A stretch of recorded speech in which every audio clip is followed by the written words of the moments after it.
I'm all about businesses succeeding and scaling. And what that means is creating first of all, a need in the marketplace. So in other words, or I should say, discovering a need in the marketplace. In other words, identifying a problem. And this is where it's going to relate to what we're going to talk about today. Identifying a problem, having a solution for that problem, and then developing a deliverable that is very effective, that solves the problem for that people that they're willing to pay for, and something that is very, very reproducible.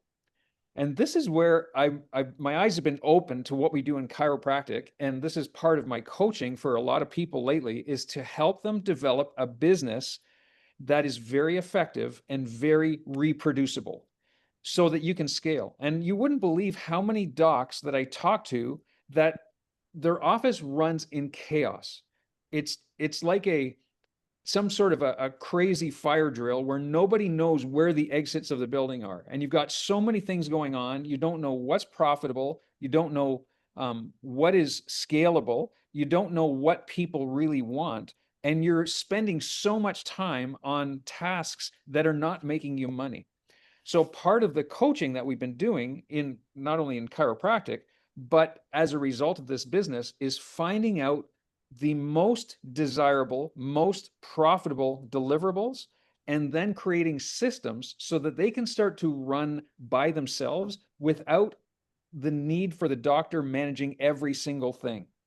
So one thing that I really want us to talk about today, and this is just opening up the conversation, is that there are so many things in your life and your practice that you are wasting so much time and energy on that are not advancing you towards your life goals or your practice goals. So you're doing $10 tasks expecting to build $1 million practice, and it doesn't work.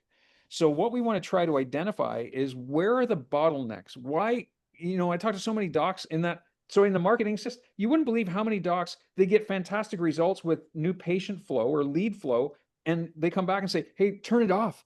Turn off the ads, or let's reduce our ad spend because we're getting too many. Like, when you get to the point where you've got too many, you need to start to reevaluate the systems and say, how can we deliver this at a better scale so that we can double the new patient flow in our office and be able to serve them appropriately and really build great rapport with everybody. So this is one of the things we want to talk about today, is open up the door to talk about bottlenecks. What is holding you back? And some of you don't even know, like, you have no idea what's holding you back, but you're in the state of chaos. You're only at a certain level and you can't seem to get to the next level, or anytime you have, you've sabotaged because you use the same systems when you get to this level that created this level. And what happens is you and your team sabotage everything. And ultimately you have this great gain, and then it goes back down to where it was. So we need to talk about the systems and the mindset that are involved in creating a better life and a more efficient business, a more efficient practice for yourself. So I hope that makes sense. And hopefully you guys that are on the call today are going to walk away with some strategies, or at least something to think about, to change your mindset to go in that direction.